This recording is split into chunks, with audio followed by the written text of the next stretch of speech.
Hey guys, welcome back to my channel. I am here in Osaka today and I have just checked into my Airbnb. And a lot of you guys have asked me in my previous videos, when you go to a foreign country, why don't you make videos on Airbnb or why don't you stay in an Airbnb? So this is exclusively for you guys. And I have not booked a hotel in Osaka. I've booked an Airbnb, which is costing me much cheaper than a normal hotel. And a normal hotel space would be very, very small in Japan, guys. You know that Japan's real estate is very expensive and the rooms in Japan are very small. The hotel rooms are normal family staying in an apartment. It's very expensive, first of all, whether it's a rent or you want to buy an apartment for yourself. And the space area or the carpet area, as they call in India, is very small in Japan. So how we live luxuriously for the same price, maybe for lesser price in India, buying and constructing big houses, that's not the case in Japan. Japan's real estate, at least in the metro cities like Tokyo, Osaka, Kyoto, are very, very expensive. Now, I have checked into this Airbnb in Osaka and I booked this booking through Airbnb.com itself. This is not any third party website, it is Airbnb directly. And I contacted the host. I asked about the room and she was offering me the price and what is the name of this hotel. I'll be talking at the end of my video. But now, without wasting any time, let me give you my house tour. I don't want to call it a room tour. I want to call this apartment tour of my Airbnb. My room number is 901. This is an apartment, guys, basically. And this apartment's number is 901. So let me go inside my apartment.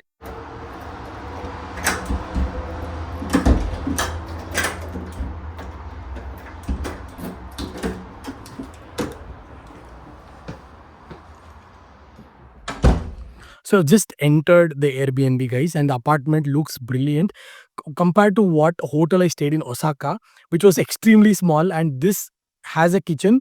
It has a bathroom and a shower area and a room separate area. This is basically the size of an apartment where the local Japanese people live. This is you can see the average size of any apartment.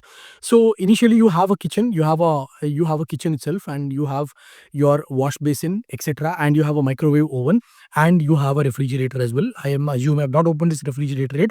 I'm assuming it's empty. Yes, it's empty. So once you cross the refrigerator, this is the room itself, guys. We have just put our bags here.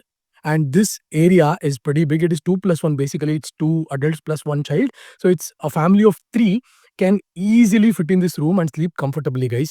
And they've got very good space for opening your luggages and keeping your luggages. This is a very, very good enough space. And we have got a very, very big TV. I think it's like 65 inches or more than 65 inches. So you have to be pretty careful in terms of handling this or going near this because these TVs are extremely sensitive. And we've got a weighing machine as well. That's interesting. We don't see weighing machine anywhere. They've given a weighing machine and a standard dustbin for usage, and they've given tissues, and there is air conditioner as well. As you can see, air conditioner. I'll just come to that in a minute. And we have got a balcony as well. So we have got a balcony and the view. So I'll try to open this. Yeah, I've opened it. And this is the balcony, guys. And this is the view from the balcony. It's pretty decent. Let me put it to 0.5. Yeah, this is a pretty decent view. It's not that bad.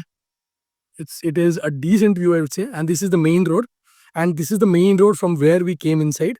And that is the entry of the hotel. So basically, we came from that side. The station, the metro station is there, and we basically came inside. And so let me go back to the room now. Yeah, this is the room. This is the bedroom. I'll just show you the other parts of the room. And this is our luggages. We've just kept our luggages. There's enough storage underneath as well, guys. If you want to store something, there'll be some kitchenary cookware for you to cook if you're interested in cooking. There's enough room to cook here, and there is very good chimney space as well. And the most interesting part about any Japan's house or any Japan's toilet is the automation. So you don't see there is no handgun, and you need not follow the West culture of using the tissue paper as well. So this is completely automation. So if I just zoom in, so this is completely can be operated through this device here, guys. You can adjust the pressure of the water, and you can adjust where the water is exactly should have impact, and you can adjust the direction as well, pressure direction. You can stop it, and no water will be spilt. Probably no water spillage will happen on the ground which is a very important thing. In our household washrooms, we take care of things like it should not spill in the area of the washroom. It should always be dry. So they've maintained a very good policy in terms of making and keeping your bathroom very dry. And standard, you have a wash basin and you have a washing machine as well. If you're interested to kind of wash your clothes or the inner wears that you're carrying, if you're a 15 or a 15-day trip, it is very important for you to use the washing machine. So they've given the washing machine as well. And you can find three, because it's a family of 3 room, so they've given 3 toothbrushes as well. That is very good. Usually you don't see this in other rooms. And you've got a hair dryer as well. So you've got a hair dryer, you've got a standard mirror, and we have got a washing machine space and some storage underneath. I think should have some dishwash, etc. Yeah, it has got dishwash, etc. And you might be wondering where is the shower. So if I close the washroom, and here you can find the shower base. So this is basically the shower area come up, but it's generally used as a shower. And they have kind enough to given body soap, a conditioner, and shampoo as well, which is very good in my opinion, because all these things you cannot expect in an Airbnb. So this was the complete room tour. I'm just going to go back. So this is the complete room tour, guys. From end, you just enter the door, and then you also have got a pinhole here. You can watch if someone is knocking on your door. And also, there's one more thing I forgot to mention, you guys, is we have got a telephonic system. So if anyone wants to contact you, if you have a delivery or something, you can contact them via this particular dial system. I think it's, yeah, sorry, this is the one. So you can contact them. So if you want to open the door, you can open the door via automation, and you can talk to them if anyone is there, and you can find also the visitor history once they register. So you've got some automation system as well, and it's obviously there's no smoking room. We don't smoke as well. So this is standard sign in wherever you go in Japan. They don't encourage smoking in public as well. And you've got this automation system.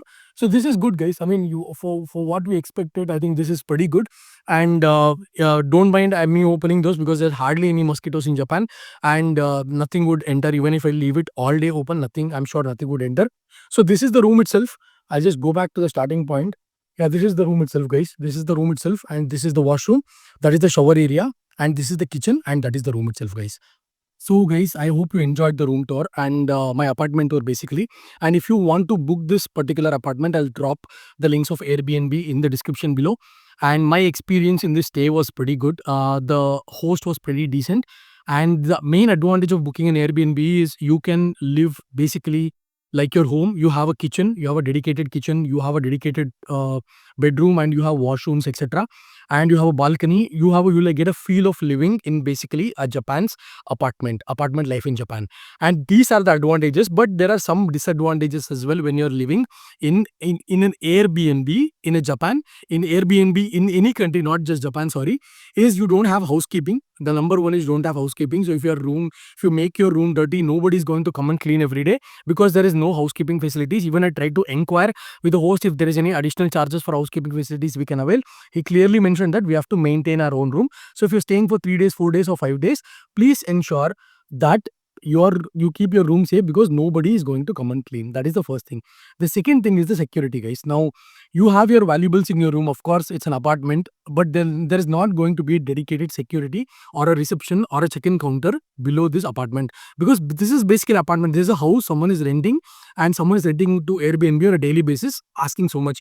So there's not going to be any kind of security system when you come to any Airbnb. So you have to be very careful in terms of reaching your apartment late night, or you have to make your plans adjustments on what area you're staying. So I would take high precautions to be very careful when booking Airbnbs. Check the rating, check the area, and check the interiority of on which area your Airbnb will be there, because a lot of scams happen in Bangkok and Pattaya with regards to Airbnb. So you have to be very, very careful. I've read a lot of stories in Vietnam as well. So whenever you're going to book an Airbnb, check whether it's a recommended host or whether it's a verified host, and then contact the host before booking and tell you're going to come and this is what is being offered. Is this genuine? Just have a chat and then go ahead and book the Airbnb. Now coming to the most important point, that is the price. Now, this costed us 8,000 rupees per night. There is another hotel called Shinsai Bashi RT Inn, which was costing me 11,000 rupees per night. But the hotel room is so small that you cannot even find a place to stand for yourself. I cannot mention how many square feet. It may be some 150 or 200 square feet. I really don't know. But it was very small, and that was costing me 11,000 rupees per night. But this Airbnb has costed me 8,000 rupees per night in a city like Osaka, in a country like Japan where everything is expensive, this is a great deal, guys. So 8 fours are 32. We're staying here for 4 nights. 8 fours are 32,000, including taxes. It came around 34,000 rupees for 4 nights, which is very decent in my opinion. So what do you think about this Airbnb? Please do comment in the comment section. Also, I've also given the link of the Airbnb that I booked. If you're interested, you can book on it, guys. Also, this is not a recommendation or something. Nobody's given me money to recommend this Airbnb. If you're genuinely interested, if you like this, look around Airbnb, all options. If you find anything interesting, go ahead and book it. If you find this helpful, as you have seen the room tour and my experience, you can go ahead and book this. So I hope you enjoyed this room tour. I'll catch you guys in my next video.